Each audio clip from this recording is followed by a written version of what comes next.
Hey Jim, can you hear me?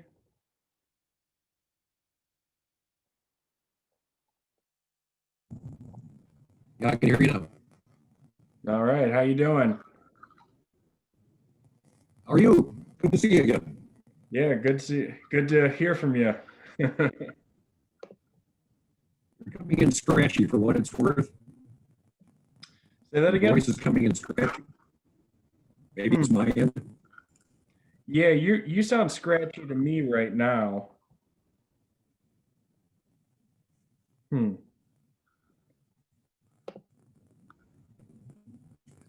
I have my camera says off. Okay. I can't undo my camera. So there it is.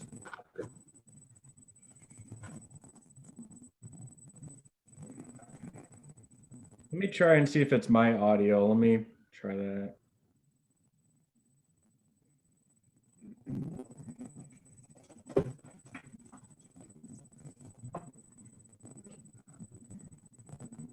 I'm in slow motion. Yeah, I think the background's oh, whatever you just did stopped.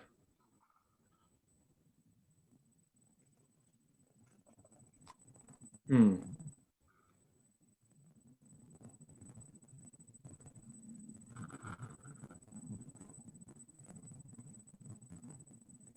Yeah, it's kind of like a screeching sound. Do you hear that, Jim, or is it just me?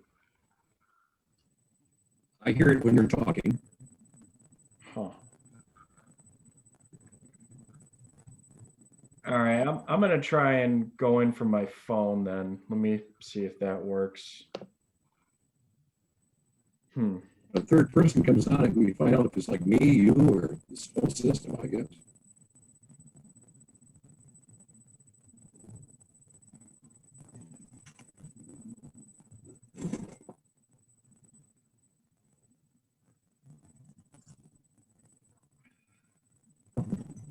Again, when I look at my video, I'm slow motion.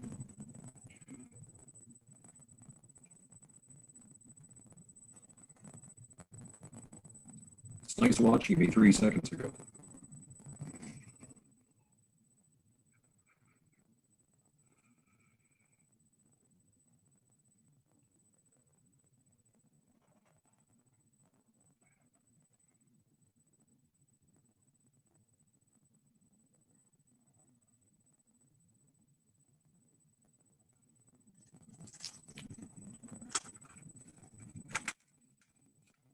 I'm down my basement. I don't know if that's a good idea.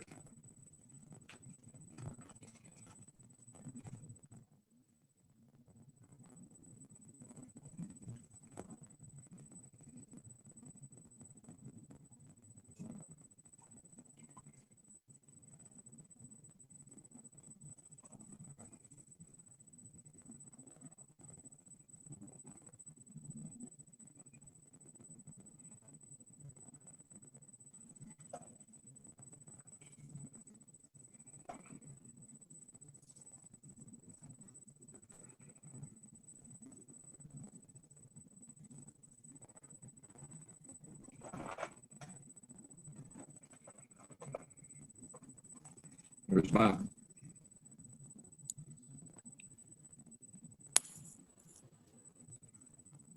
Hey guys, Hi, Bob. Can you hear me clearly now? you've got echo.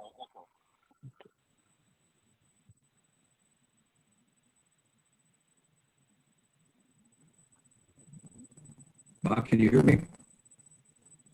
Yeah, you're breaking up. I don't know if it's me or you. It might be me. You know what I should do? Maybe I should relocate my laptop. Does that make sense, Nick? Yeah, it could. Yeah, if you're far away from your Wi-Fi, you could be getting a bad signal.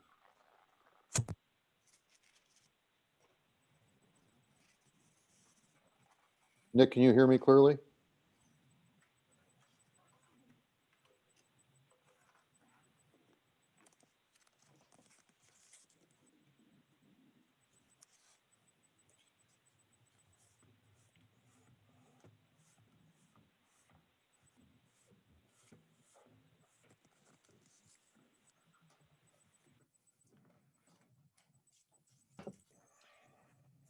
Can you hear me well right now?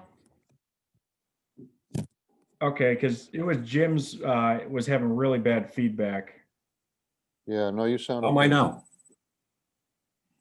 You sounded better.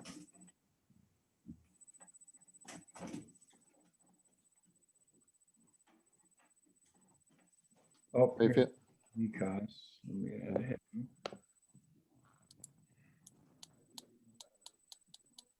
Waiting on the chief and Jim.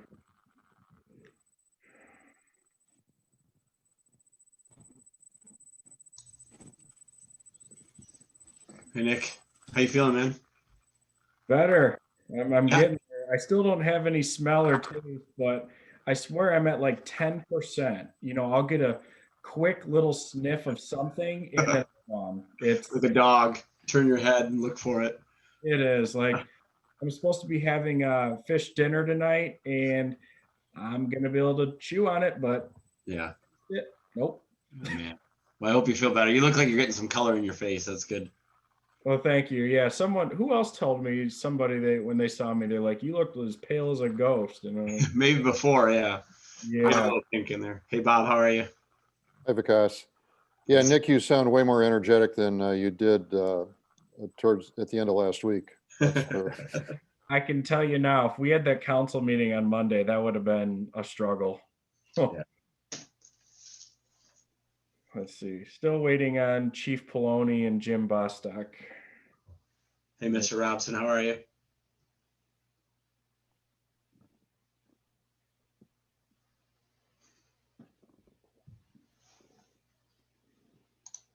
Oh, there's both of them. Jim, you don't look real smooth. Hopefully your your audio is good.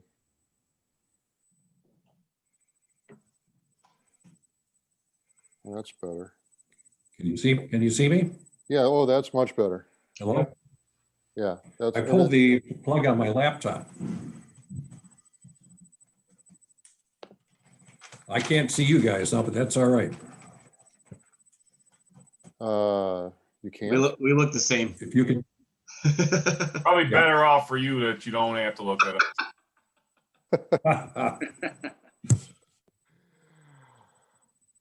All right, Jim. That's Hi, weird. Steve. Hi, everybody. Good afternoon. All right.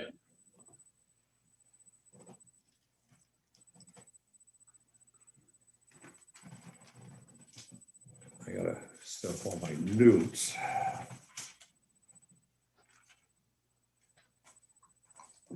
Chief, I just made you a co-host, so I think when you need to share the screen, it should be easier for you on your computer Okay. at the bottom there. A little Zoom humor just before we get started.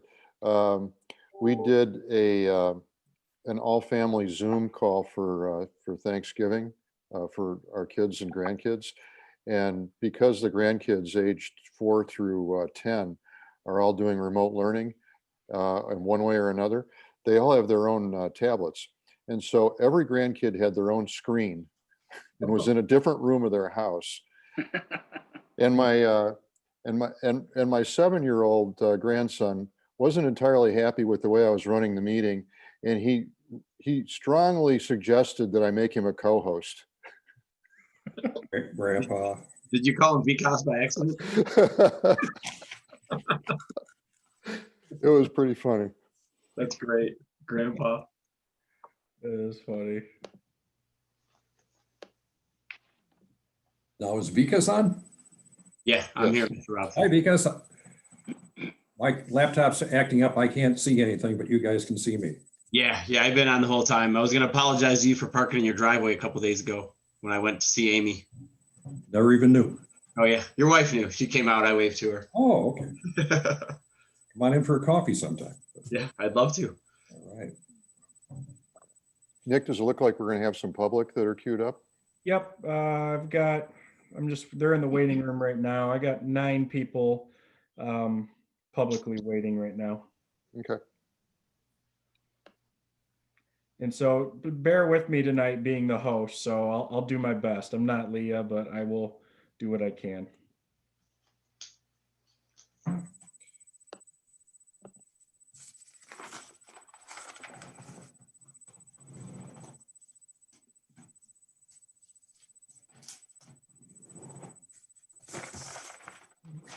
Here, got one more thing to get.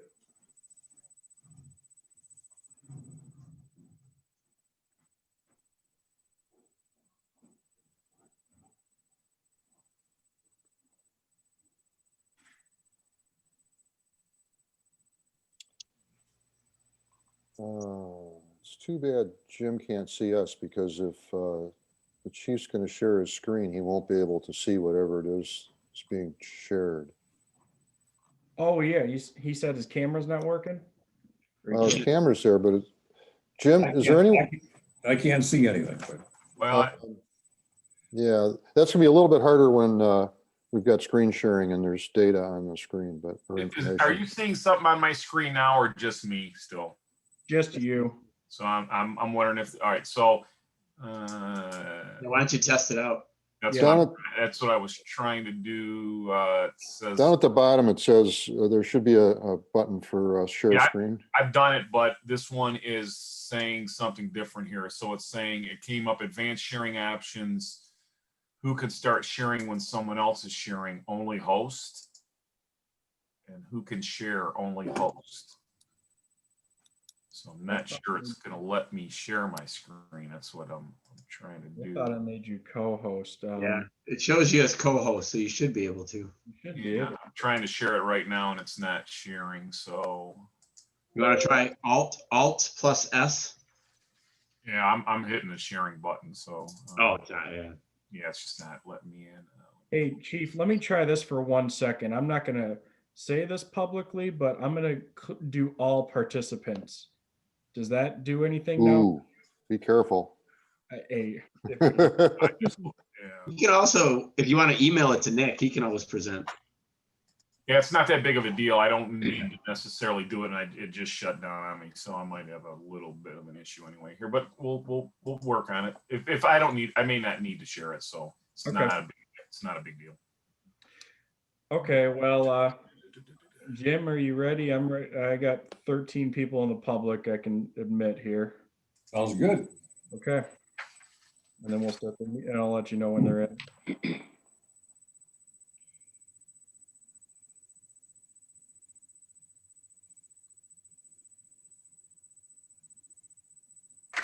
Okay, Mr. Chairman, the public has been admitted. For members of the public, if you could please turn off your camera, we would greatly appreciate it. Thank you. Thank you, City Manager. Welcome, everybody. Welcome to the City of Grosse Pointe Park Public Safety Committee meeting. It's good to see a good turnout tonight compared to last year. I think we had but 2 people show up, so thank you for coming. With that, I'll call the meeting to order and start the roll call. Mayor Denner, Here, Councilmember Rellin, Here. City Manager Seisland, Here. and Director Poloni. Present. Okay, thank you. All present. So we'll move ahead to the update from Director Poloni. But before we do that, I'd like to say, most of us know the director is moving on to be city manager of the city of Grosse Pointe Shores. Director, we wish you a lot of luck. We thank you for everything you've done for us. You've really lifted up the department. You have molded the department into one of the best, if not the best, in Metro Detroit. You are truly one of the most caring and hardworking and dedicated public officials I've ever worked with. So I guess I'm saying when Director Poloni speaks, I listen. So with that, I turn that over to you, Director. Thank you very much. Thank you, Jim, for that. It was very kind. So we're going to start with just an overview of 2020, and I think I probably speak on behalf of everyone that's on this Zoom meeting tonight that we're looking forward to 2021 after the year we've been in 2020. But let me say this, as much turmoil or as much trouble as 2020 has been, I take pride in the fact that the department has had a high standard of professionalism throughout this year in very different aspects. We'll start first with COVID. So obviously, COVID changed the way that we do everything once that hit early in the year. Our responses to our residents changed, how we responded to runs, trying to protect ourselves as well as residents. The precautions that we had to take through the, securing our PPE supplies, distributing them not only to our workers, but the staff throughout City Hall, our DPW, as well as many of our residents and businesses. So that was a new thing that we had to take on this year. And overall, we would say the compliance of our residents has been fantastic.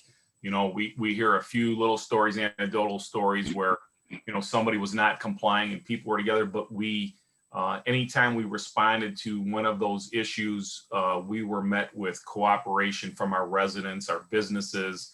So we did not issue any violations. Warnings is what we did.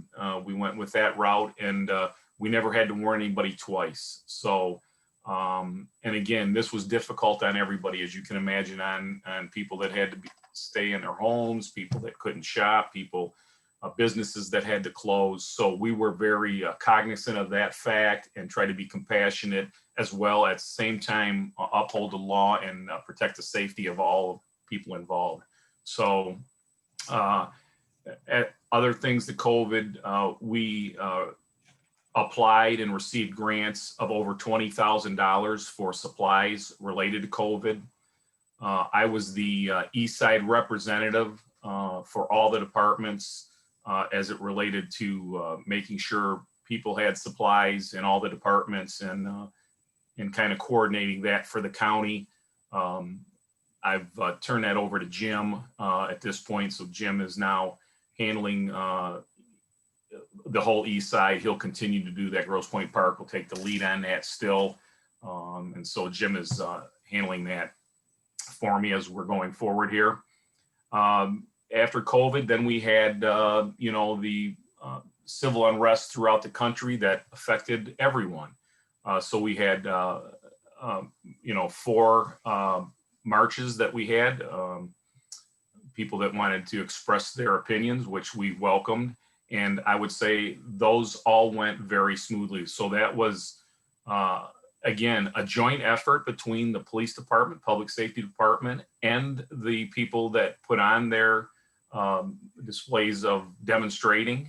Everything was peaceful. We marched and walked along with them, and every single one of them. So the officers were professional. We had a great spirit of cooperation.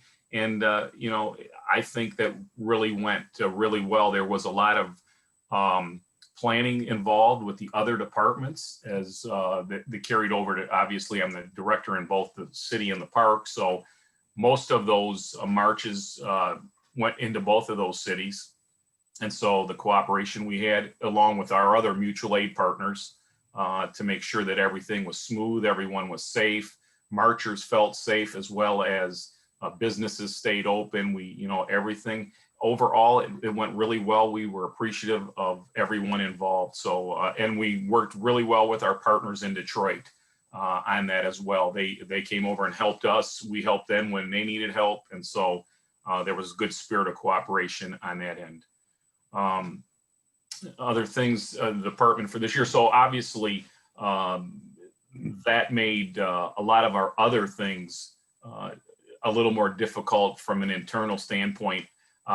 We did just recently get a certification from the Department of Justice for our model policy on the use of force, which we modified as the DOJ came out with some new modifications. We did make all those changes. We received our letter of certification from the DOJ that we're in compliance with all those issues that came up during those situations. So we moved ahead on that.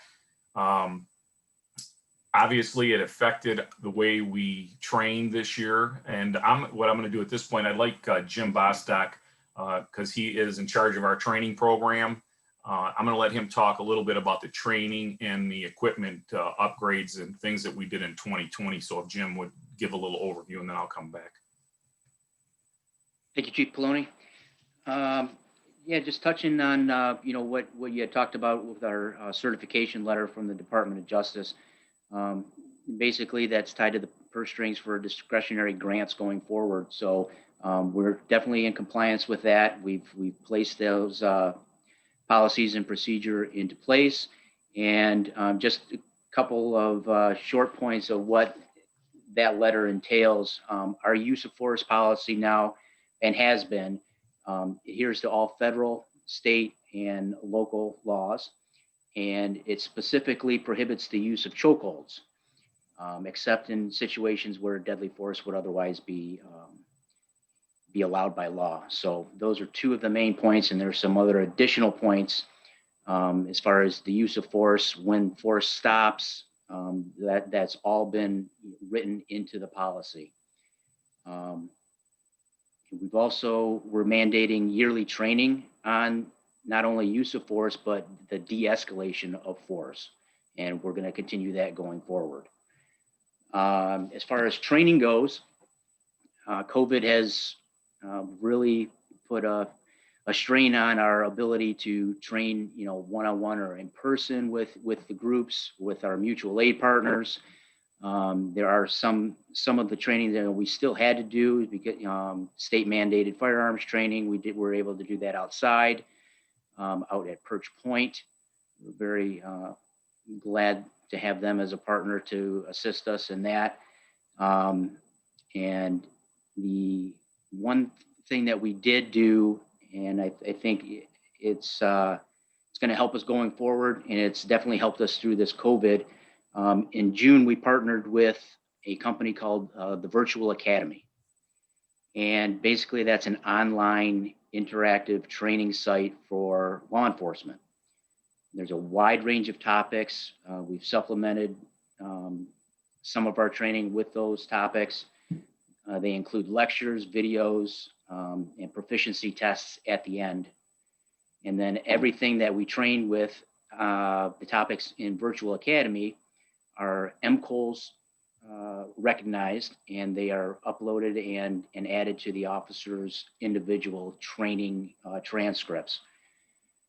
We started that program in June of this year, and as of today, all our officers and dispatchers included have at least 16 hours each in training in a variety of topics: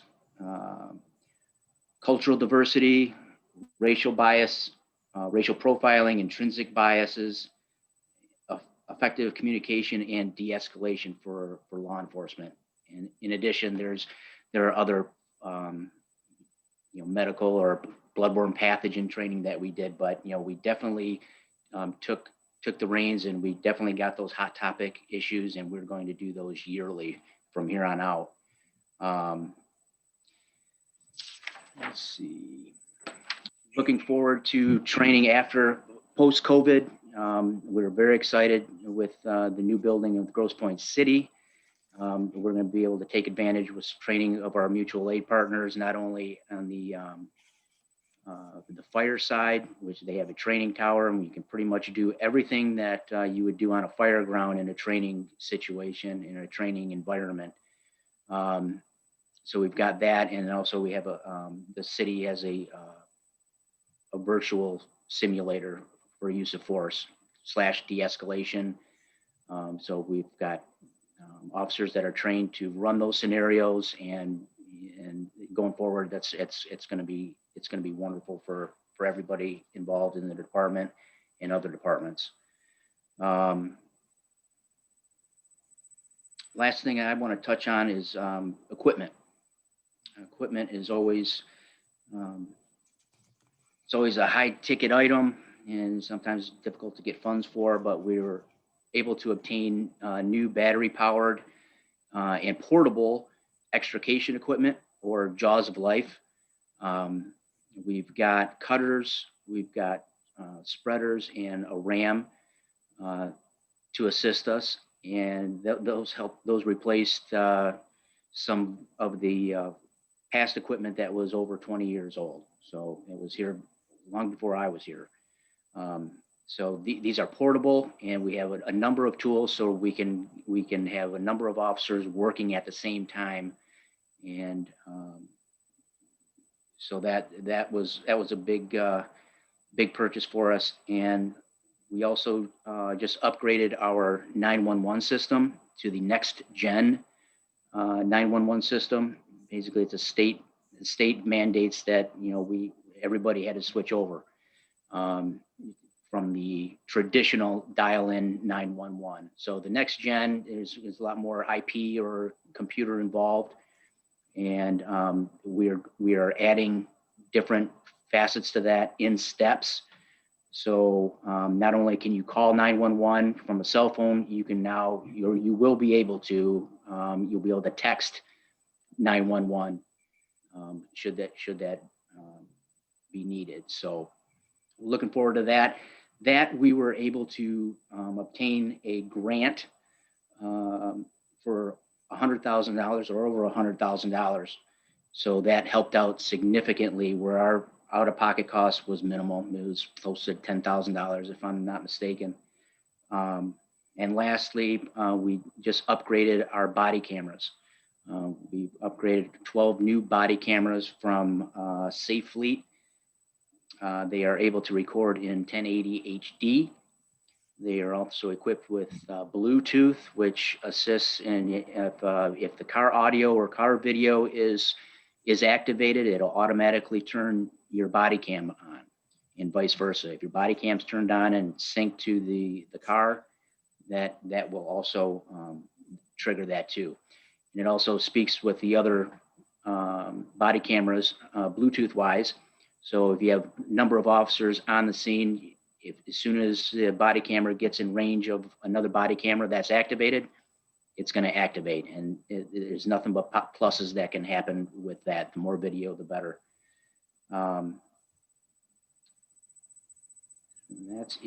That's basically what the points that I wanted to reach on. If anybody has any questions, I'd be glad to answer them.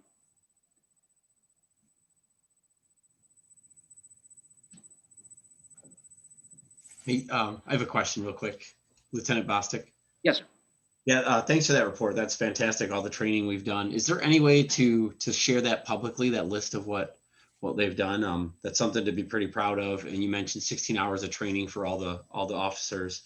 I know there's a lot of questions, and like you said, the current state of the country, it'd be great to know that our staff and our officers have gone through this various kinds of training. I think that'd be great if we could share that publicly. I don't know if that's possible. We could put that in our year-end report. Yep, on our annual report. Thanks a lot. That's all I had. And thanks for all the good work you guys have done this year. Thank you. I have one question for Lieutenant or the director. In the training, either the current training or future training, is there any training on how to handle the mentally ill? Go ahead, Jim. I'll take that one.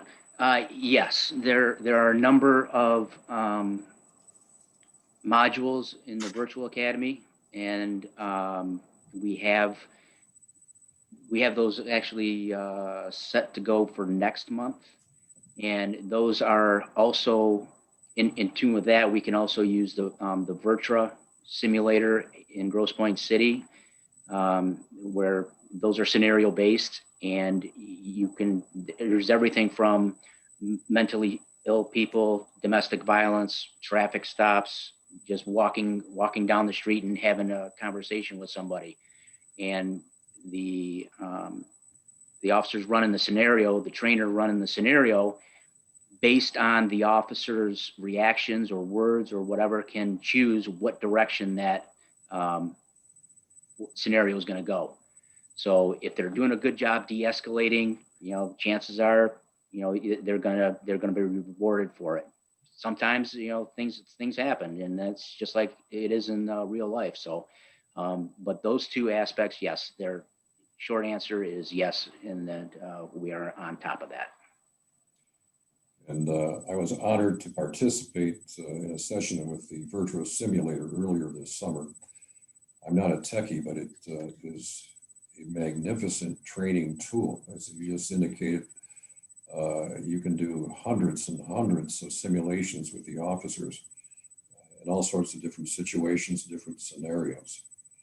So I commend both of you for hooking up with that simulator. It's just fantastic. Thank you. Thanks, Jim. The next thing we were going to talk about on the overview of 2020 was our community outreach. And again, everything's going to revolve around COVID, obviously. So that was really changed some of our plans, even though we did get some things accomplished. So some of our community outreach items that we were able to accomplish was we did have a CPR training at the Tompkins Center. We anticipate going forward doing that a few times a year when we can get people all together. We have been talking about some kind of Zooming virtual trainings for the public. We just aren't completing, we don't have that completed at this point, but it's one of our things on our agenda for 2021, and Jim will lead that, obviously. I've been a member of, I've represented Grosse Pointe Park, Grosse Pointe City, and now I'm representing Grosse Pointe Shores also on the NAACP committee. So I'm a representative for 3 communities at this point, though I'm getting other members. Jim is I put him on the committee and has been attending the meetings, as well as John Elkhorn from Grosse Pointe City. And so we've got a really, I'm actually excited about it. We've got a really good rapport going. We've got great communications. They're helping us, we're helping them. This weekend, we have a outreach program in the city of Detroit. We're going to be over on East Grand Boulevard, working with one of the churches that was involved in our last NAACP meeting that needed some help on a Christmas project. So the points are going to be police department, public safety departments are going to be assisting in that program. We'll probably get a little coverage on Channel 2 News on Sunday. So if you're looking for it, it may be on there, I understand. So we've got a great communication and great committee going there. We also have the PANDA program going in the schools, where the officers are going in the schools and having a relationship with kids at a young age, so that we can have a good positive attitude with the children in school, and so that they see us as a friend. So we started that program this year. And the other big thing that was new to this year was we did, I don't want to say 100, but I bet you we did 50 drive-by birthday parties and celebrations. Not only were we involved in them, but we helped with traffic. But that was the big thing. That was a new endeavor this year. And that went really well. And the officers, we had the fire dog go a few times. He dressed up on a fire truck and went and delivered little birthday gifts. We passed out some things. So overall, I think that went really well. So we managed COVID well on the community relations side of it, at least as best we could this year. So I'm proud of the guys for stepping up. The third thing on our update was the school traffic safety update. And so again, I think overall, we're pretty pleased where we're at on that. We took an aggressive stance on making suggested improvements to areas that were discussed during all our safe routes to school meetings, as well as comments from council. The Safe Route School Grant is now in process.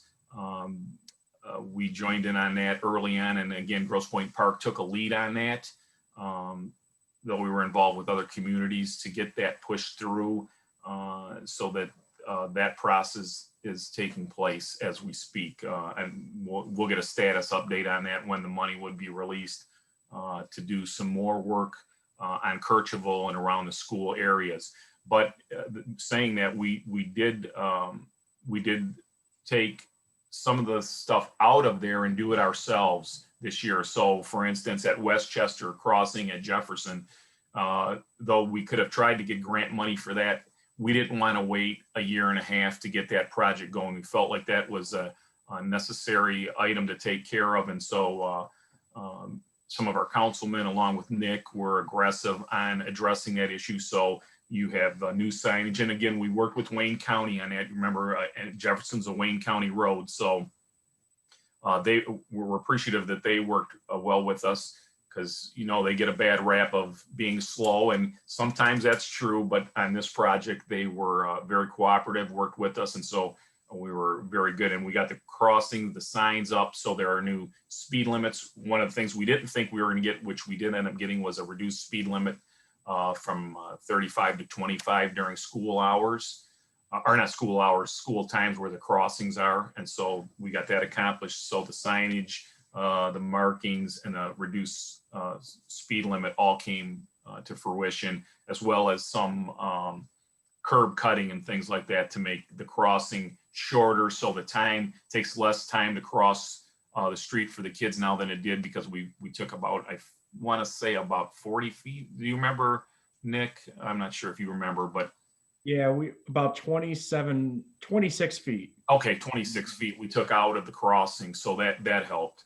We also remember we started the smart cone system at Somerset and St. Paul, and so we don't know if it's working or not, because we don't have school yet. So when we get back to seeing school in session, I think it's already due for an upgrade now, because it's been almost a year. So we're looking forward to that helping. So I think overall we took an aggressive stance on making sure the striping around the schools were done. Again, there's more work to be done, but that's part of the grant now. So we will, you'll see some more improvements in the next year and a half. But again, that will be grant paid. So there'll be some significant changes there. I think that covered the traffic safety on the school updates. And that's the kind of the 2020 overview. Mayor or Councilmember Relland, do you have any questions for the director? I had not really a question, more of a comment. I wanted to reemphasize something you just covered, and that's that the improved striping and the improved signage at all of the school crossings is a lot better than we had going into this process. It's way more visible, both on the road and the kind of the brilliance of the crossing signs. That was a needed upgrade, and it was good to see that. And the Westchester crossing, I was impressed by how quickly that was able to be done, relatively speaking, given the number of parties that had to get onto the same page. So, kudos to you and your team for getting all those things done. Thank you. And Nick and Pat Thomas both were involved. I'm going to give them some credit on that also. Yeah, I'd like to just reiterate that as well. The school, as you know, Chief, you, me, and Nick have been talking about this for a couple of years now. The crossing, striping, and things like that. It looks fantastic. It's top notch. And Jefferson as well, getting those the speed limit reduced. I asked you a question previous, and I think you answered it. I'm wondering if we can do something. There's the signs that say the speed limit change on Jefferson, going towards Detroit and then coming from Detroit. Speed limit changes to 25 between 7 and 9 or 7 to 8:30. Is there any way to get blinking lights on that to let the drivers know when that's in effect? Well, we asked the county about that. Obviously, again, it's a county road, and I think part of it is they didn't want either, and I'd have to clarify this, but it didn't seem like they wanted to spend the money or the maintenance. Anytime you're putting in lights and things, it's more maintenance for them.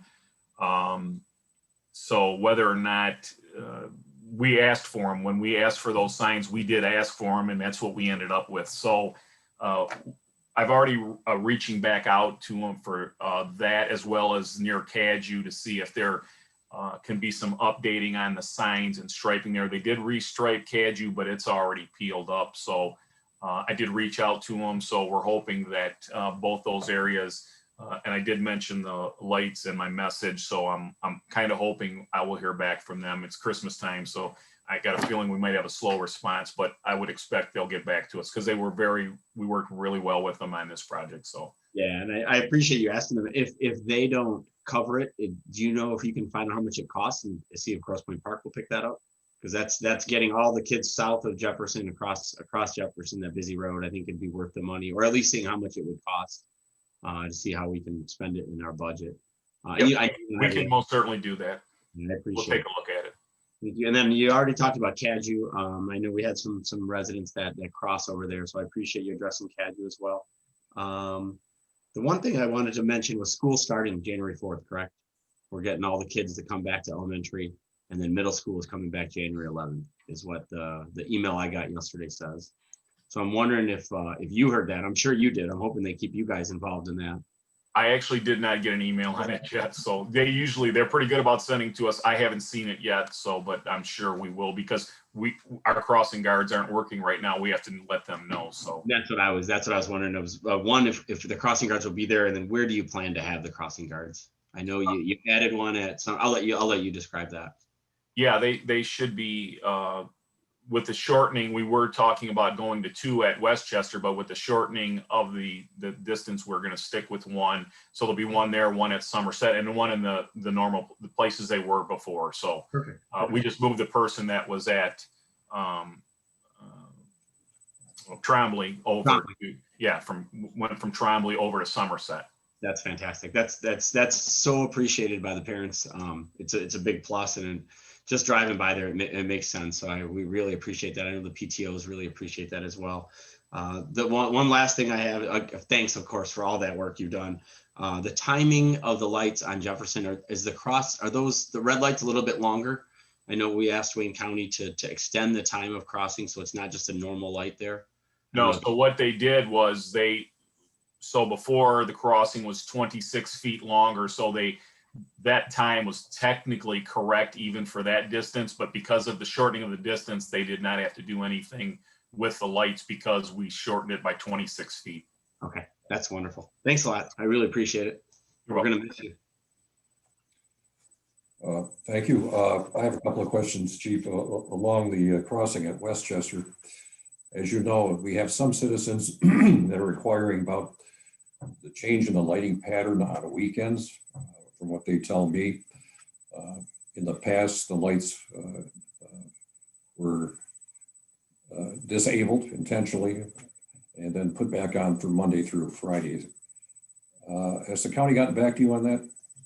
No, matter of fact, I don't think so. Matter of fact, I think there was a problem doing that, and let me check into that, Jim. I remember I got an email on it, and I think there was an issue about doing that. I know there was a change during summertime hours, but not on the weekend. So they can disable it during the long periods. I'll have to talk to them. I think it was something to do with the sensors or something. So I'll double check on that. Okay, I appreciate that. Getting back to community outreach, despite COVID, you were rather busy, and I appreciate that. A lot of good programs. I'm glad to see that the PANDA program is in effect. That's outstanding community-oriented policing.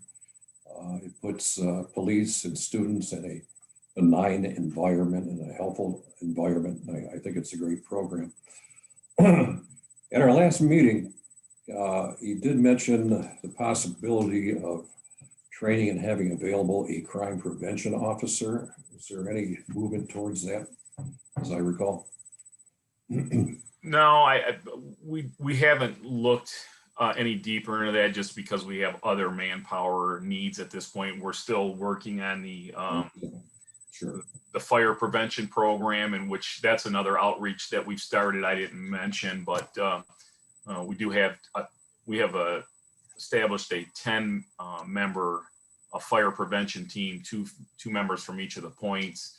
And we had a couple of very generous donors to supply the equipment and outfit them. And so we're going to be in all the schools, as well as doing outreach with some of the Detroit schools and Detroit area organizations to teach fire safety. But we have a dedicated team. I would, with the amount of equipment that we were able to purchase, we have several robots, as well as some other really unique items. I would not be afraid to say that we probably are going to have the best fire prevention program in the country when it gets rolled out completely. COVID, again, put it, sure. We just couldn't train together. We couldn't, we're not, obviously not in the schools, but the team has been training at Grosse Pointe City on the robots, getting their programs ready, uniforms. They all have a great Ghostbusters logo. It's a Firebuster logo, and the kids will recognize them from being in the schools. So we're really excited about that program. I'm actually asked if they would let me stay on a team when I'm a city manager elsewhere and still be involved in it for a while so that I can see it to fruition and get some really good publicity for them. And I really think that they may get nationwide publicity for this team and the efforts they're putting for this. So that was another thing. So we didn't get to a crime prevention officer. We're a little spread a little thin this year. And so we didn't forget about it. It just didn't get done this year. Yeah, I've got one other quick question. I think we've kicked this around in the past, and I know you've done some things. I'm not sure what the current status is. It's in kind of the category of community outreach and visibility of the officers on a daily basis.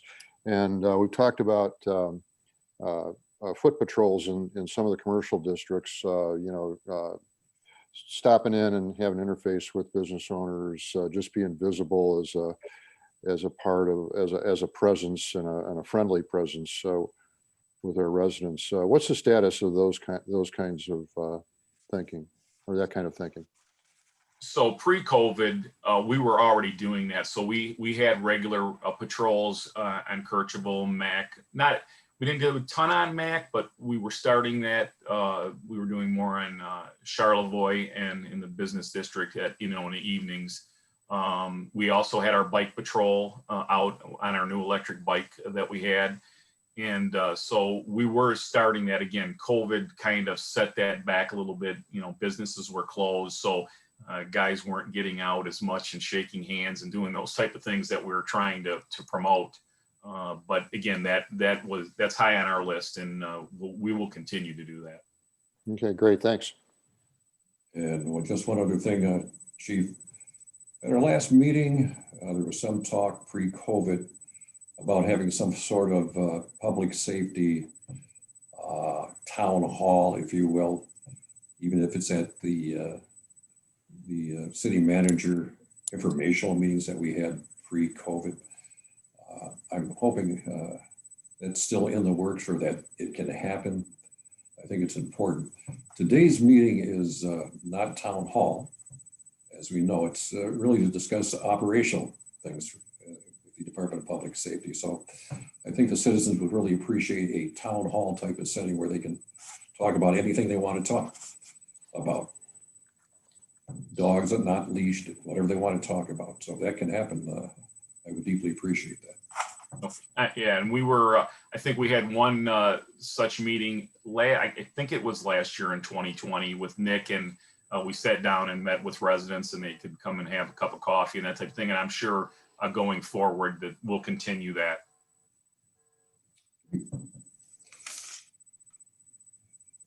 Is that it, Chief? That's it on the overview of 2020. I have some more on some other topics, but on the overview that covers it. Thank you very much. Guess we go to number 4, city manager update.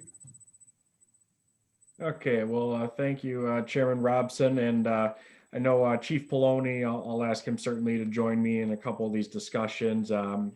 First off, I do want to say how much we appreciate the city does Chief Poloni for his work with the city of Grosse Pointe Park. We're certainly going to miss him, and we wish him the best, obviously, in Grosse Pointe Shores. And he certainly won't be too far away or just a phone call for outreach. So I look forward working with him as a fellow colleague as a city manager. So I just wanted to say that. But otherwise, Director Poloni right now at this point, he is going to be leaving for Grosse Pointe Shores towards the end of January. I'll let the chief say the exact date there. And so throughout that time, Chief Poloni and I have been discussing, his transition over to Grosse Pointe Shores and what that would entail in regards to interim status of chief and recruitment of a new chief over in Grosse Pointe Park. So part of that process right now is entailing us working to actually develop a advertisement that'll go out externally out to the public. And also we're looking into a company by the name of EMPCO, EMPCO, who does external interviews for public safety, law enforcement, and fire. And what we're looking to do is, use their expertise for having an outside panel of chiefs from other communities outside of the Grosse Pointes that would be able to evaluate candidates individually and assess them, on their capabilities and where they see their fit in Grosse Pointe Park and relative to what we're looking for. And so currently we're in that process right now, and I thank the chief for his help in that. And in the meantime, once the chief is gone, the lieutenant, Mr. Bostock, will become interim chief until a new chief is selected. And from there, I'll go ahead and let Director Poloni touch on what I missed as well. Yeah, so, and me and, I don't want to say me and Nick we're on the same page on this topic, except I would say a couple things.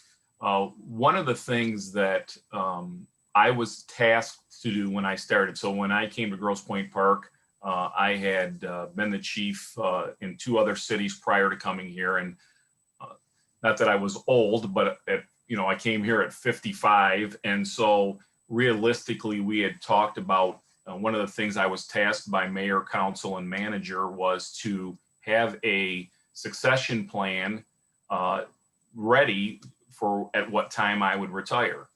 And so we did that. So we took that serious from the very beginning. We developed an internal candidate that we spent time and effort in making sure was ready for a smooth transition. We sent Jim, and I'm specifically talking about Jim at this point, Bostock.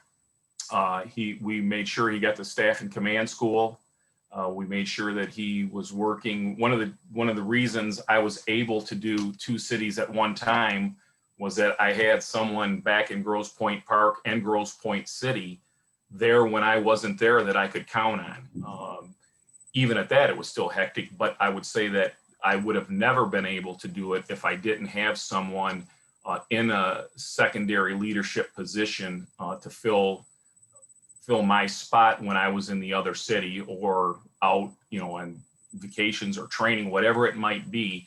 I had someone in each city ready to do that. So I was tasked to do that. We completed that task. We do have an internal candidate that is prepared to go and ready to take over. So the succession could be, my job was to make sure the succession or the transition would be smooth. And I've completed that task, and I think fairly well.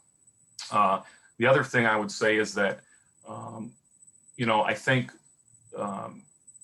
going outside for looking for an external chief, in most departments, it usually 2 criteria for that. One is that you don't have an internal candidate ready is one reason. Second reason is you need a culture change. In both areas of that, we don't meet either one of those criteria. We do have a candidate who is an internal candidate that we prepared and is ready to step in. So we don't qualify, in my opinion, in that. And the second area of culture change, we don't have, at least for the 5 years I've been here, we've had no citizen complaints.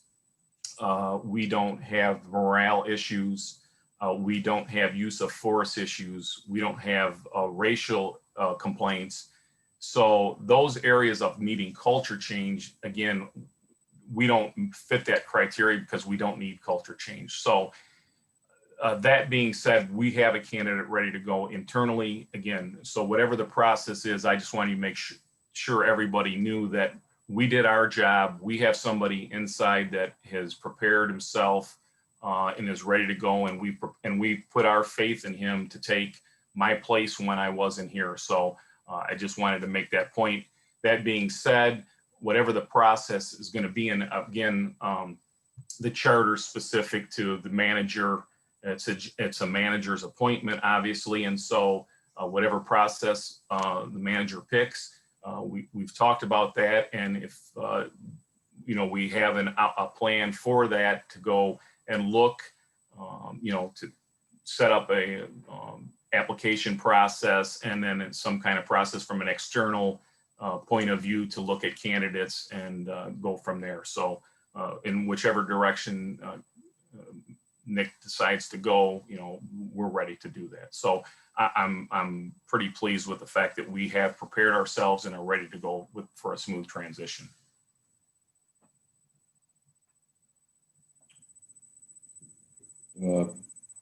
Mayor or Councilmember Rellin, any comments or questions? I guess I've just got one question for the city manager. The Grosse Pointe City is going to have to go through somewhat of a parallel process. Are you and Pete Dame, the manager in the city, sharing notes, if you will, on the process? Yeah, we're sharing notes at this time, and we're actually, job descriptions as well, talking about those back and forth. And, even the potential, there has been discussion regards to, wanting to continue those shared agreements and those shared services.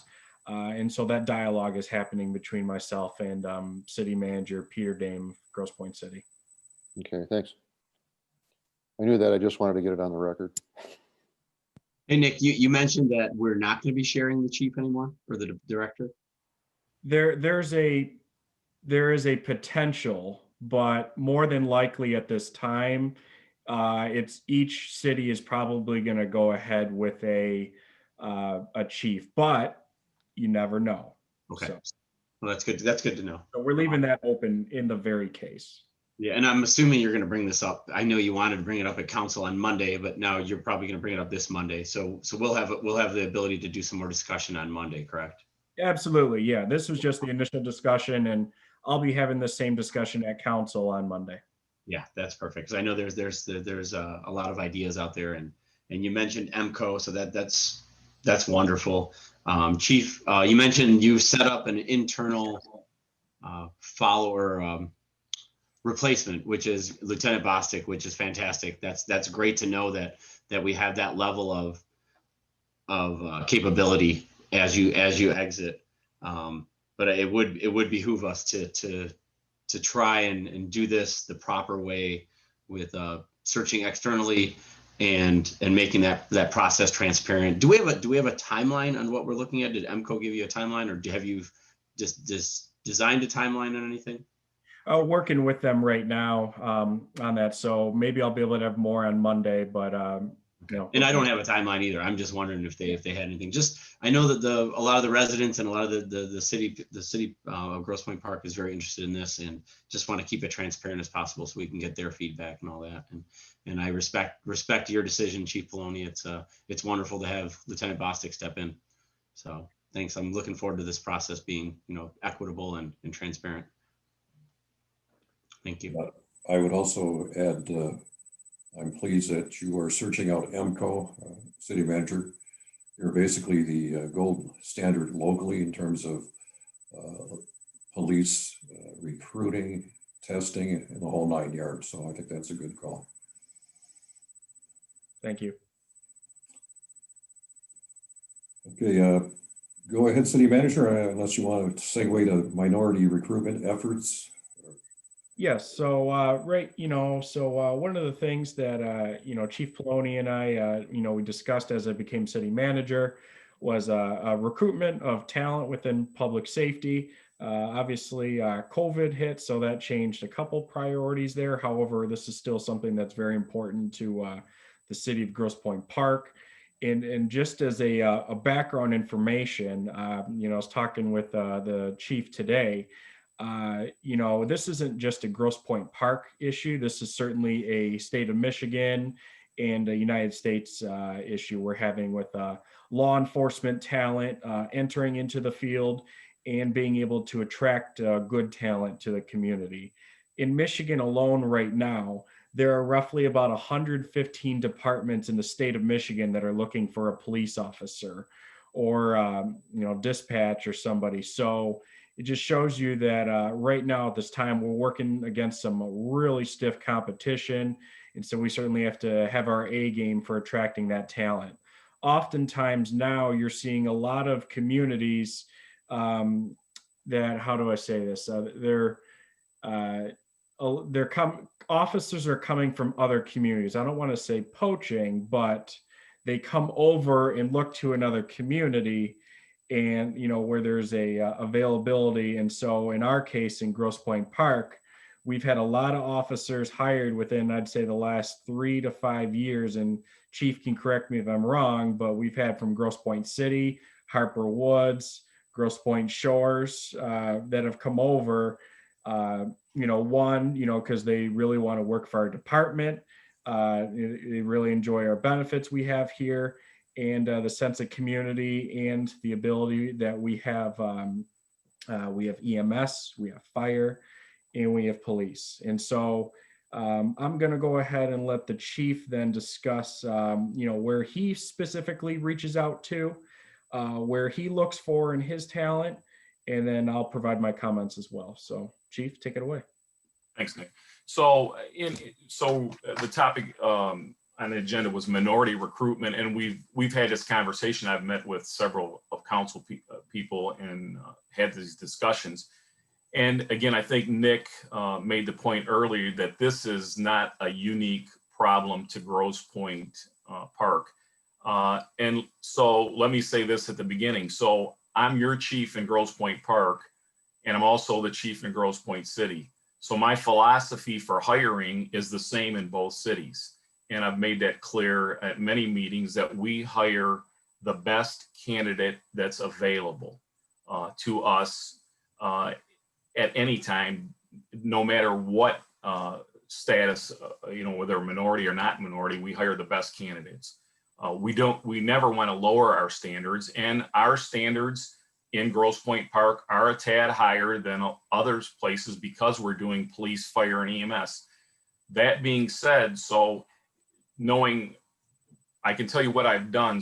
So in my career, I was the chief that hired the first minority officer in the points in Grosse Pointe City.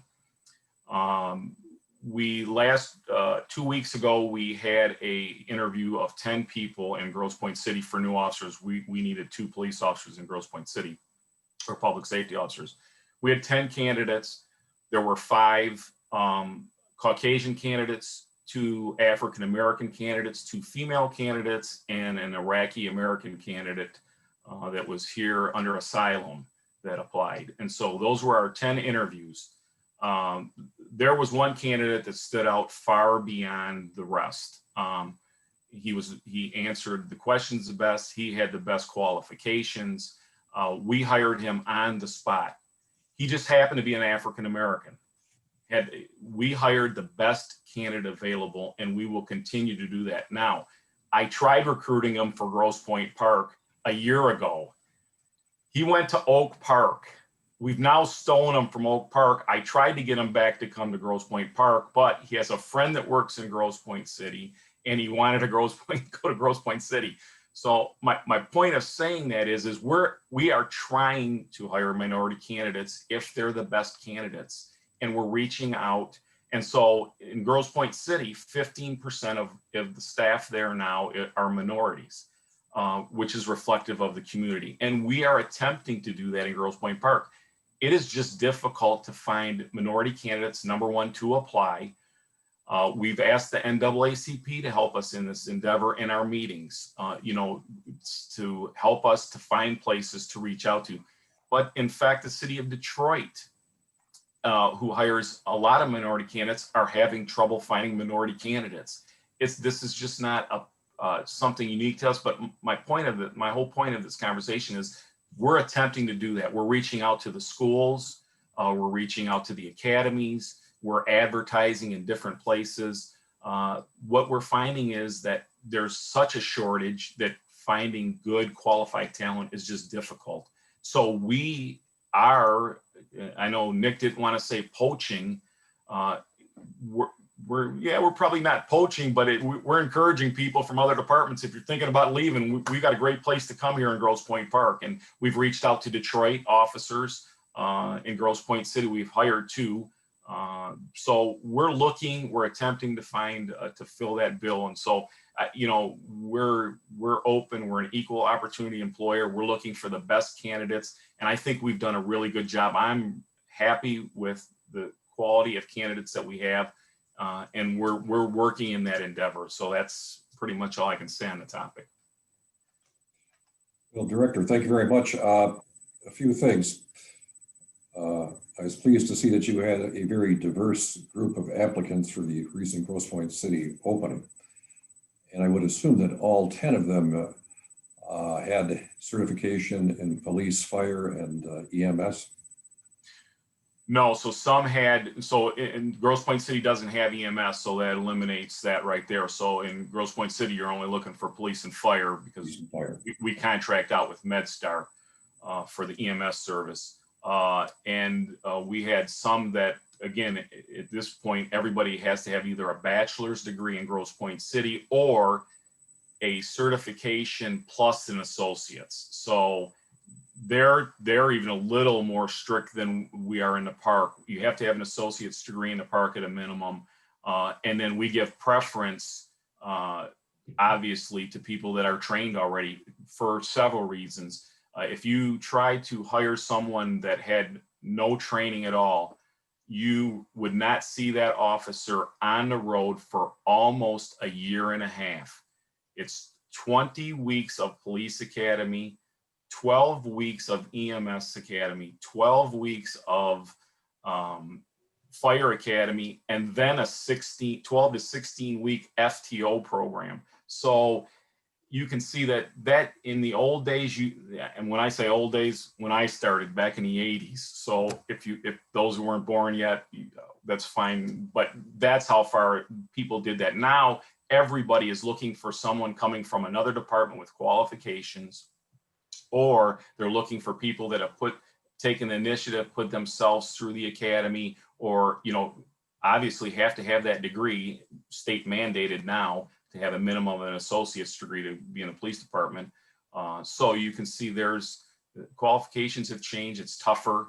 And so it's just where we're at this time in history, of how it is to hire. So it's not for lack of trying that we have not hired more minorities here in Grosse Pointe Park. And what you and the city manager have laid out is in generally the incredible challenges of hiring nowadays. I was not aware that there's 115 police departments in the state of Michigan that have vacancies. Yeah, it's actually more than that, Jim. That's what we saw today. So if you go on the MCOL's website today, there were 106 departments that had listed, but that was after, like, we've just dropped off because we had an application going until a week ago. City dropped off, and there are other, Detroit's not on there. So there's approximately, it could even be more than 115 departments currently looking for officers that can't find them. So again, and a lot of we can tell that, I've talked to some other departments where I hate to say this, have lowered their standards on hiring because they're so desperate to get people in. And I personally, as your chief, would not want to lower the standards and the quality of the people that we hire to serve our residents. I'm proud of the guys that we have, and I surely wouldn't want to lower our standards just to fill the bill of getting more people in. Chief, I've got kind of one follow-up question on this. This occasionally comes up, and I've heard it in the community as well on this topic. Do we ever seriously look at, if we've got a candidate that we really like who is, perhaps a police officer, been through the police academy, may not have gone to the fire academy, but is interested in doing so? Do we ever sponsor that kind of a candidate? Absolutely. We sponsor both.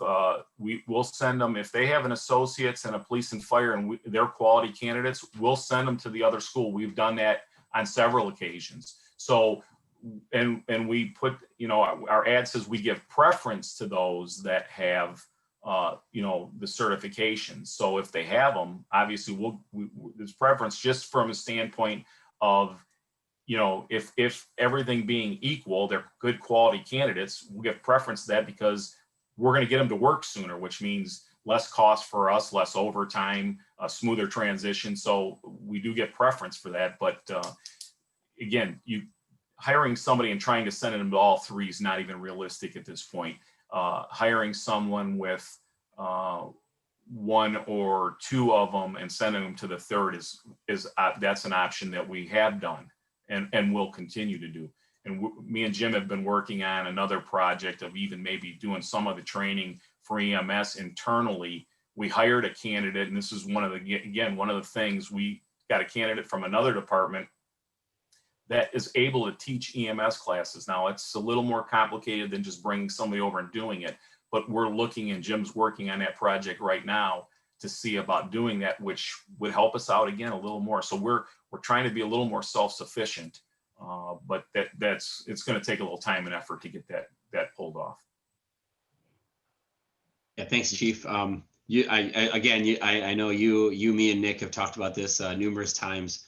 And the mayor asked the question I was going to ask: if we do have a great candidate that's missing one of the certifications, is it feasible to send them? That's fantastic. That opens up our candidate field quite a bit.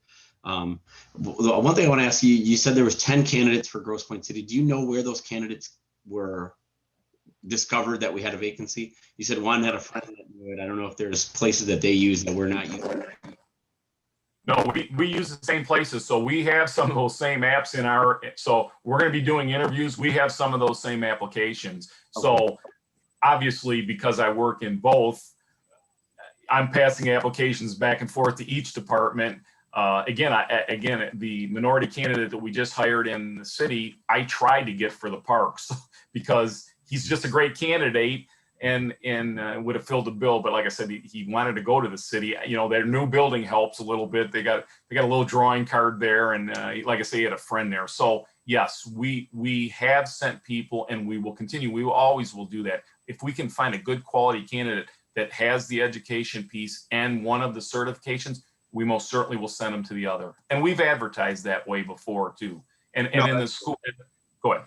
No, I was going to say that's great. I really appreciate your honesty. I'm not an expert in this field. I don't claim to be an expert, but I have a passion for trying to get the residents' voices out, and a lot of people are concerned about this. So I appreciate you speaking about it, being honest, and being open to listen to it.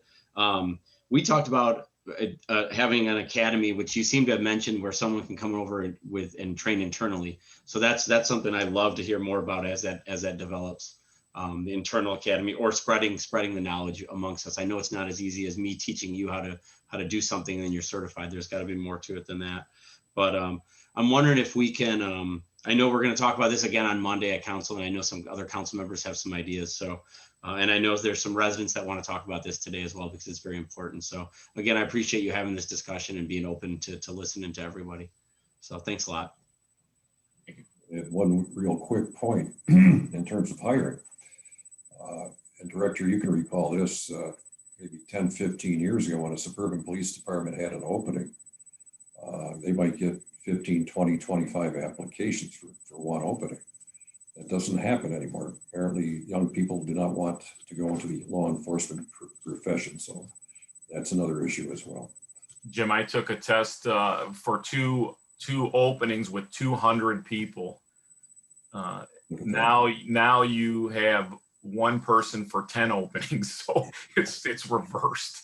Unfortunately, it's unfortunate, because it's a great field if you want to serve people to be in, and it's been a great career for me, and so I've been appreciative of it. Thank you. City Manager, anything else before we go to DTE sidewalk repair? No, I think the chief hit on a couple points that I was going to hit on, and otherwise, we're just going to continue our efforts to recruit the best talent that we have to our community. So I look forward to Chief Poloni and working with Jim Bostock and the rest of the crew on this. So I'll move on to DTE. So at this time, DTE is still working on its major gas restoration project, which is over there on multiple streets right now, depending on which spot. Could be for gas or restoration. Weyburn, Maryland, Lake Point, Beaconsfield. Of late, we had some concerns, the city, in regards to the restoration process. I was certainly not pleased, nor our Public Works Department, on the pace and the level of cleanliness of DTE for residents. And so since that time, which I'm going to say it's about a week and a half, 2 weeks ago, we requested from DTE that they provide the city daily updates in regards to where they are at block wise, where they're at in regards to restoration status for certain homes, and just kind of trying to hold their feet to the fire a little bit to get this project done in the community. Most you will see over in the streets right now, in the past or last year, there would be on sidewalks a stone that was used. We requested this year that asphalt be used.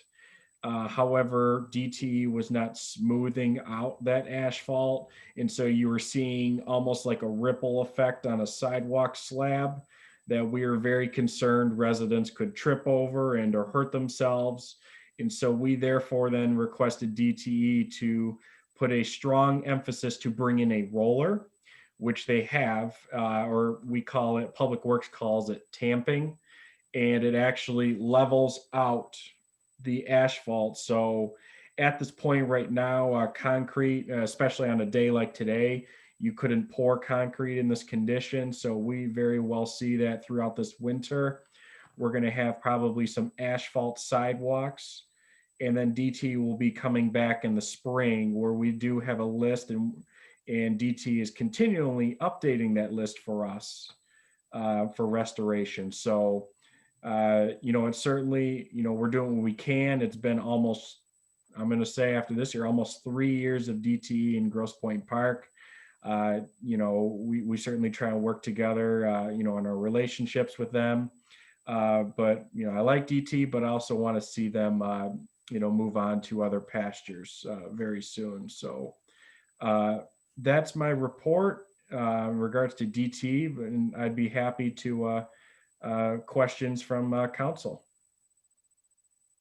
Hey, thanks, Nick. I want to first give a thank you to you and Pat. I've been sharing DT issues with you all summer long. Residents have been reaching out, and I've just been connecting you with them or Pat with them, and you guys have been really good about doing that. I'm wondering, what is the relationship with DTE in the city? Why are they wreaking so much havoc and have such free reign? Is that something that's normal, or are there just too many crews out there? Is there a reason we're going through so many issues? It's hard to say, exactly what is going on in some ways, but I will say, I think the biggest difference is being in such a compact area now. We always knew that as soon as we believed that it was going to be a lot easier when they were closer to Cadieux, you had more room for the trucks, you had more room for the crews, and that they were going to be able to move freely. Now, once they're in these highly dense residential areas, and DT did express this to us, that they had experience in Hamtramck and other communities, we were assured, okay, they're certainly going to know how to expect and what to work with. And, we wanted to have that open communication back and forth. However, it just seems like with this year, I think COVID certainly, if I had to say, pushed a lot of this because they didn't start in the park this year, I believe, till it was like late spring, where they would have had normally probably another 2 or 3 months worth of work. So if that had been the case, we would have had DTE probably completed, I'm just going to throw out there October or November, but due to COVID, I think they went a little faster than what we would have liked. Mm-hmm. And so I think that's a lot of the problems we're seeing. And, we're doing the best we can as the community to work with them. And especially if there's a problem, try and hold them accountable, because at the end of the day, not only with the sidewalks and, with the streets, the mud, the restoration, even though they're ripping it up, we want to see that it's, returned to its normal state. So we're going to continue. And I do appreciate forwarding all that information to us. Pat, Thomas, our Public Works crew, and I are certainly doing the best we can to work with everybody's requests. So, thank you all for your patience as we work together. Yeah. Is there a timeline for DTE? Are they done for the year? Are they still, I know they're still doing some repairs. Are they planning to take all the rock and all the ripple, sounds like a song, all the rocks and all the ripple out this year with the leveled asphalt? Okay, so in regards to the asphalt, I think this year they're going to have to come back, or the areas that have already been done, so they're leveled, Okay. those are going to stay the way they Yep, are. that's But good. there's a That's couple safe. areas where they're like this, they're coming back to make sure to tamp that down and make it smooth and easy so that they can come back in the spring and do so. And you're right, in any areas that have rock, those are going to be replaced with asphalt. I know, for example, on Jefferson, specifically by Henry Ford, there were some areas there. Maryland's pretty bad. Yeah, Beaconsfield. yeah. I think So all the streets in the patch have a lot of, like, we take our dogs for a walk through there, and it's you have to walk in the street almost, because there's every other block, like the first block of Maryland from St. Paul to Jefferson. On one side of the street, there were 60 squares that were rock, that were rubble. So that's impossible for the winter to do anything. So I'm glad they're coming through and doing that this year. And I talked to some residents on Somerset. They were very happy that they came back and leveled their street off in a day. And I know they went to Beaconsfield and did a block there. So they are rolling through, and I'm glad you're on top of it. But I just wanted to make sure that we could tell the residents that this will be taken care of as the days are nice enough to do it. That's their priority, is to level it out. yeah, and like a day like this today, for example, is a challenge for DTE crews. But on the days where it's a little warmer, they can certainly move a lot faster and get those surfaces. So no, I certainly want to express to the public and members of the committee here, we are doing what we can to work with DTE and make sure that this is safe come full winter time for residents. No, that's really good news. We appreciate that. One more thing is the yellow. I've been seeing these yellow poles pop up on people's driveways to block their. I'm not sure if the resident emailed you or not, but I can share a picture if you want me to share a picture. But they're big. They're 4-foot tall poles that are blocking their meters, but they're right in their driveway. So it's really ugly. For one, it looks like you're driving into McDonald's, but they're not consistent. So I don't know what their plan is for those. I know I wanted to bring that up today as well, because there's several houses on, I think, Jim's block of Beaconsfield that has those as well. I'm sure you've seen them. Yes, there is. But I haven't seen them all over the place. So I'm trying to figure out if you've heard of that, Nick, and if there's a plan for that. Okay, so I'm glad you brought that up, and I've certainly had very many discussions with Councilmember Robson because I believe it's his home or his neighbor has two of these actually facing the gas meter, and so this specifically came as a surprise to the park. Okay. Because to our knowledge, we had never had any of these bollards placed, and nor did any of our Grosse Pointe neighbors have any of these put. Obviously, in some cases, it's a little different just depending on their yard, but we, as the city right now, are having pleasant discussions with DT in regards to how we can reduce the size of these and or working with residents.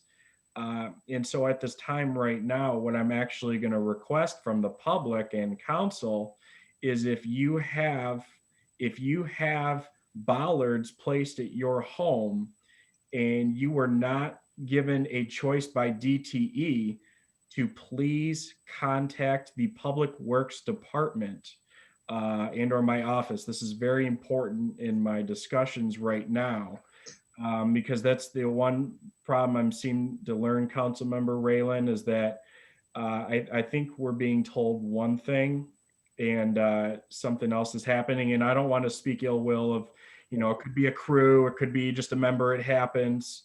But right now we're doing what we can because the size that you're seeing are industrial. They're about 4 inches. They're what you would see at loading docks, for truck stops and that too. And that's certainly not acceptable. And we're working with DT to find out what the exact gas code is. Apparently there is a gas code that states if a meter is on a driveway side within 3 feet of where that car could pass by the meter. If they're 3 feet within, you have to put a bollard. Well, we're not seeing, from what we're seeing right now, the same standard applied everywhere. So this is, I know I elaborated a lot, but this is something we're really working on right now, because this came as quite a surprise, and we're not pleased to see these because they look ugly. And we're going to do what we can to fix this. Cool. And That's all I can ask. And I'll stay up to date with you on that. But that was one of them. And I really appreciate you taking care of the safety with the sidewalks. That's very important. As we mentioned at the last council meeting, my sidewalk is my house. It's the most important thing to me. So each resident's sidewalk is super important to them. And I'm glad you're treating it like that. It means a lot. So the safety factor will improve, and we can share that with the residents too. And again, I'll advertise that they should email you and Pat with any concerns about their sidewalks or any of those bollards. So thank you. thank you. Okay, thank you, Nick. And you are going to discuss this at Monday's council meeting, if I understand you correctly. That's correct as well. I'll provide an update. Okay, sir, anything else under number 4, city manager? Let's see. I think I'm all set for DT sidewalk repair. Now, looks like Chairman Robson, we're now to committee member comments. That is correct. Mayor Denner? I think we did a good job of discussing it topic by topic, but I think overall, a couple of quick comments. First, I want to thank Chief Poloni. He's been an outstanding public safety director for Grosse Pointe Park, and I'm sorry to see him move to Grosse Pointe Shores, but I'm anticipating I'll still see him around as a result. I think you've done a great job, and I think our community is going to miss you. I'm going to miss you, but I think that we'll end up when this is all over with another outstanding public safety director. So you've left the department in good order, and I truly appreciate that. I also wanted to thank you for your efforts in putting together this update and this report. Very helpful to us to get a better sense of all the many things that are going on in the department beyond the day to day. So thanks. Councilmember Relin.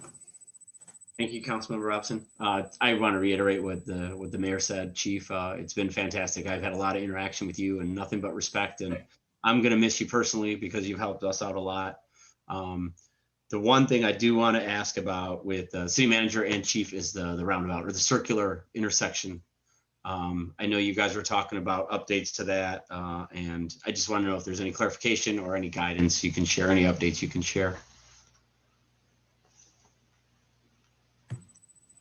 So am I, did I mute? Yeah, I'm unmuted. Can you hear me now?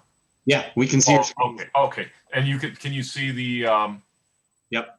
Sharing the screen there? Okay. So, I got a little too big there. Let's see if I can make it a little smaller. So this is just we always define this as it's not a roundabout. Technically, it's really for all practical purposes, this is a 4-way stop. It's really a circular intersection. It's not a roundabout. So we looked at what standards would be used for something like this and what we could do to enhance some of the signage around it. Some of it might be a little overkill and we can have this discussion, but this is just an example of some of the signage that you can put on there. Signs that let people know they need to go to the right on each spot. Making it an all-way stop sign so that they know it's an all-way stop. You can go as far as putting back circular intersection ahead type of sign. So we talked about, coming up to it, having some reflective, something reflective on the pavement itself.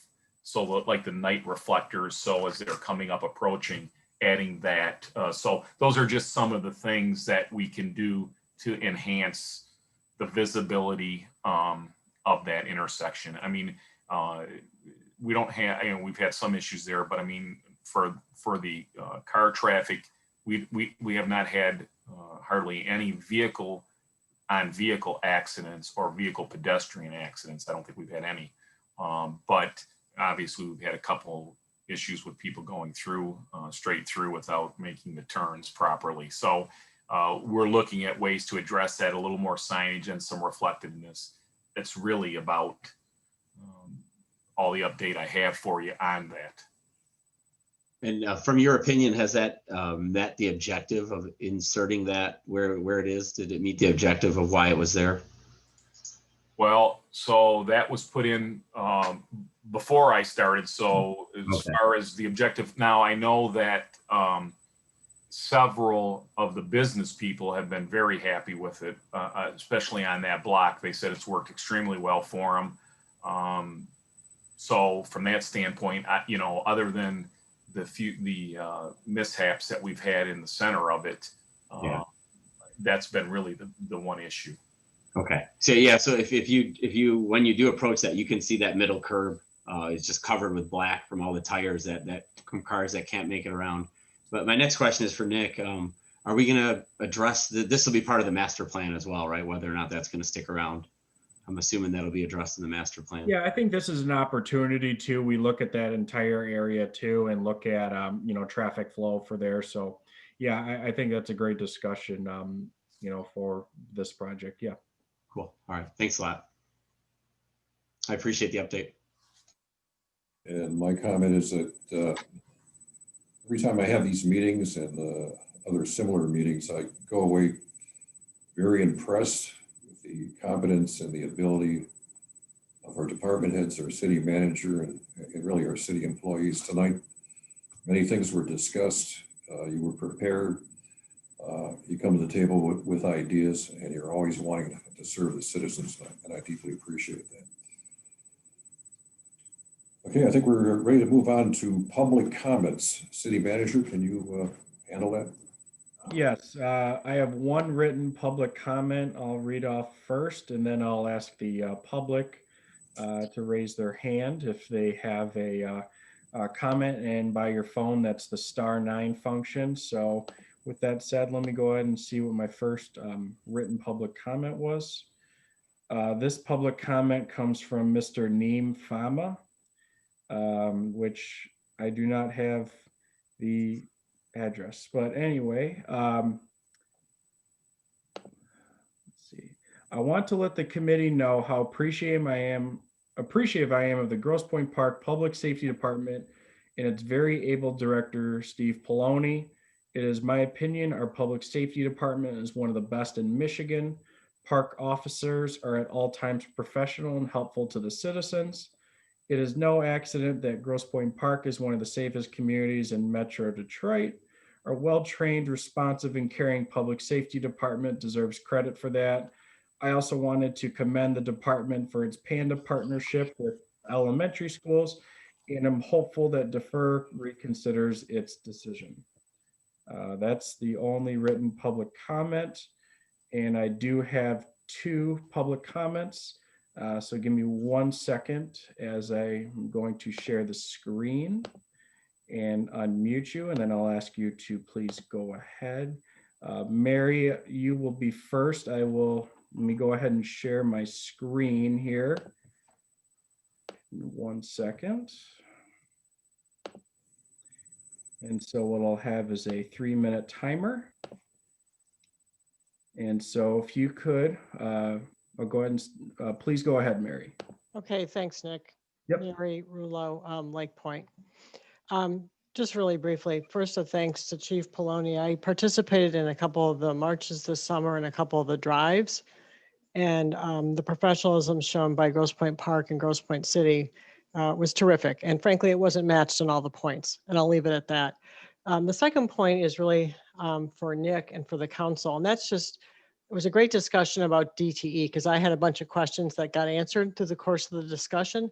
But I think it's going to be really important, especially on Monday, to make it very clear to the public what's going to happen this winter and what isn't. I live in the patch. There's all kinds of gravel patches that's been discussed.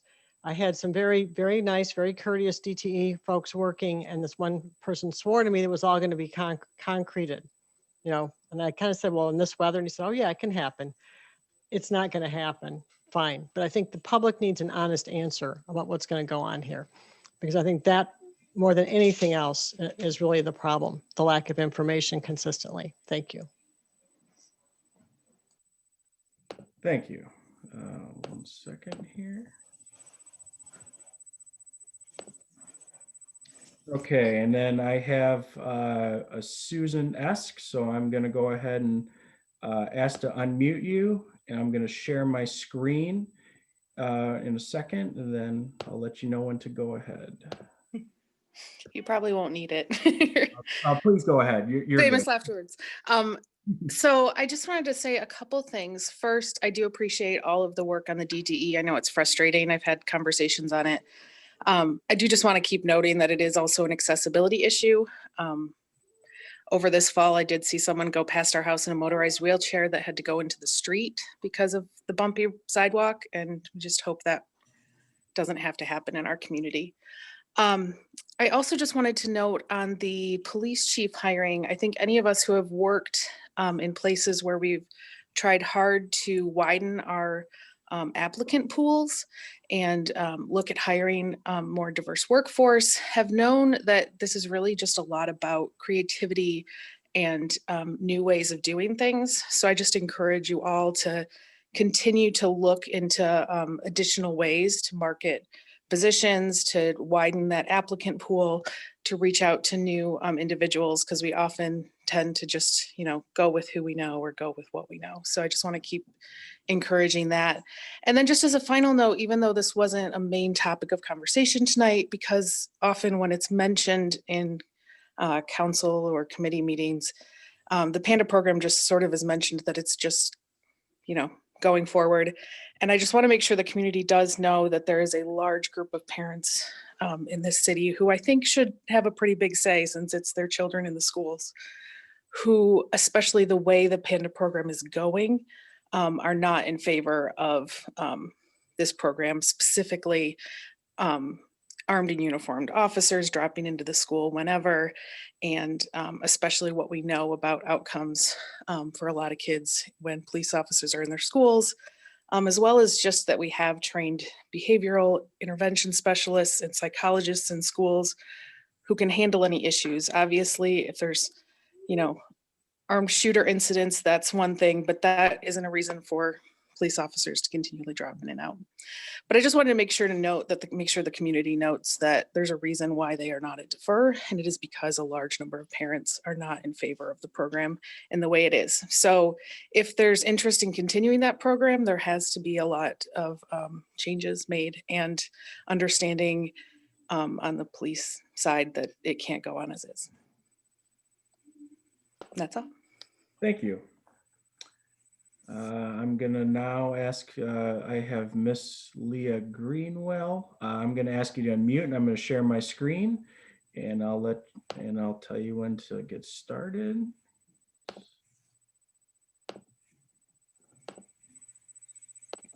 And Leah, if you could please state your name and city of residence, and please go ahead.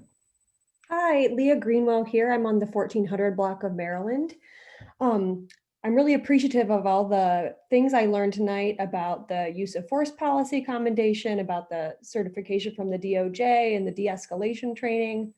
I think these are all really wonderful steps in the right direction. And it was also great to hear about the update about the NAACP. And I hope we'll make sure to be hearing that at every council meeting, kind of during this succession and during this transitional period from the chief. And thank you to the chief for all he's done for this. Culture really matters above all. And I think that's been mentioned here a couple of times tonight. And it seems like Chief Poloni was sort of part of a culture change from a police force that did have some bad behavior in the past. And I say that not to tarnish anybody, because that's something we need to own. We have a really unique community history with racial justice. So owning things that have happened in the past and like committing to that culture shift, I think is really important. And Chief Poloni's been part of that. So I hope that in the hiring process, internal and external, I think the cream rises to the top, and it's important to have a really wide applicant pool. If the best candidate is in-house, that will become apparent, and everyone will have purchase and see that as a valid choice.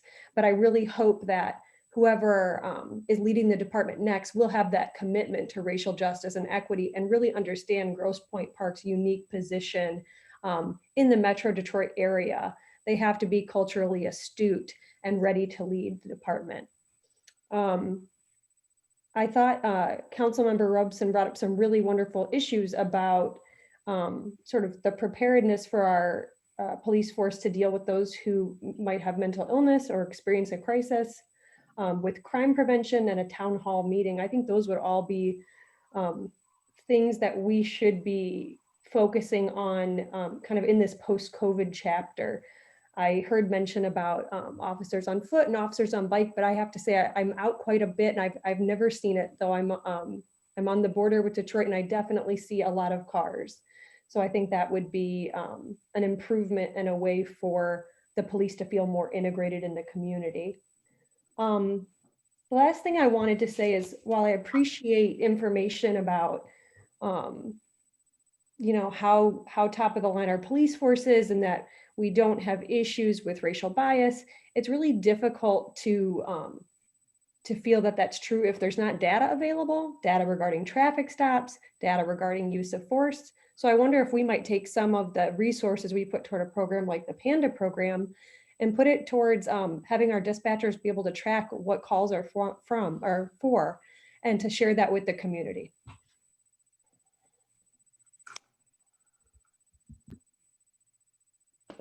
Thank you, Leah. One moment. All right, next I'm going to have Mr. Todd Innes. I'm going to ask you to unmute and just give me 1 second to share the screen with the timer.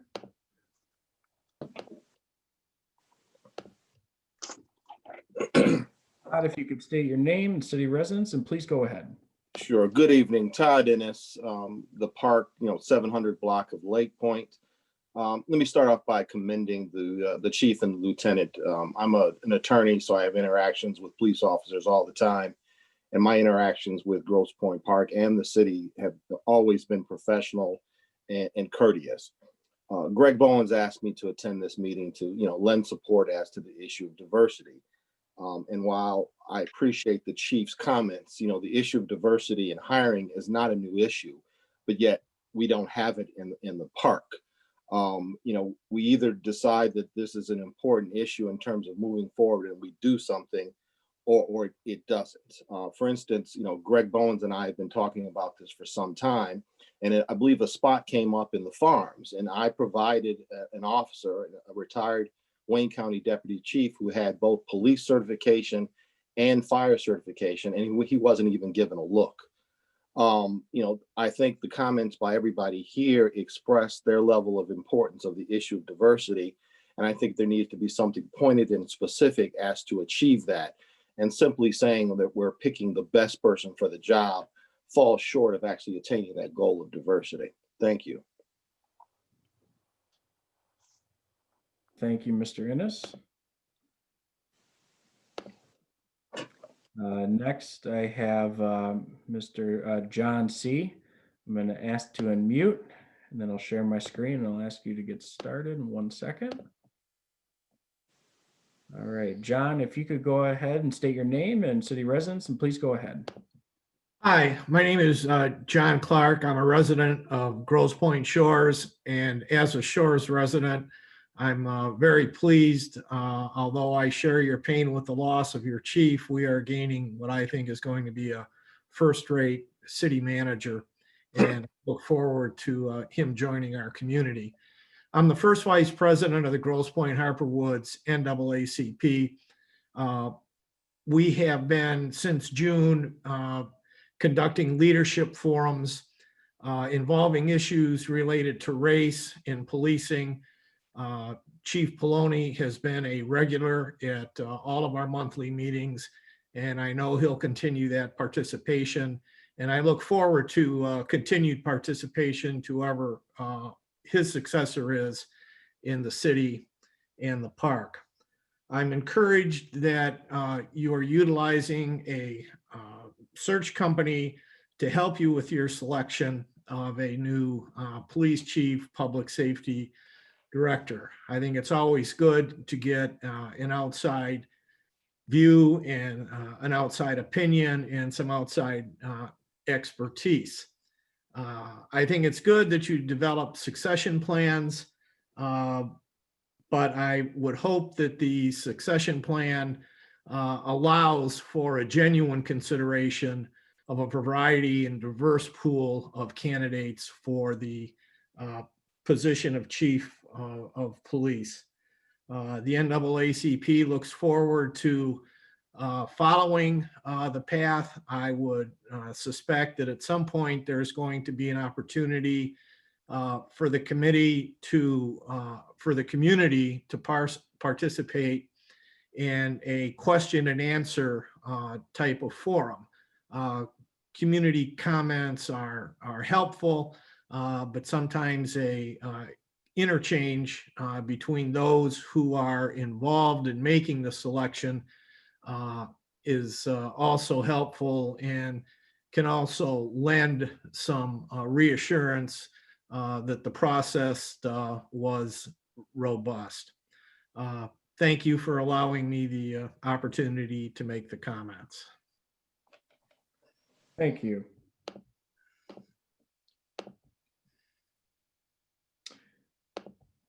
Councilmember Robson, that's all the public comment I have at this time. Thank you very much, City Manager Seisland. So unless there's other comments by committee members, I think this is the moment I ask, is there a motion to adjourn? Moved.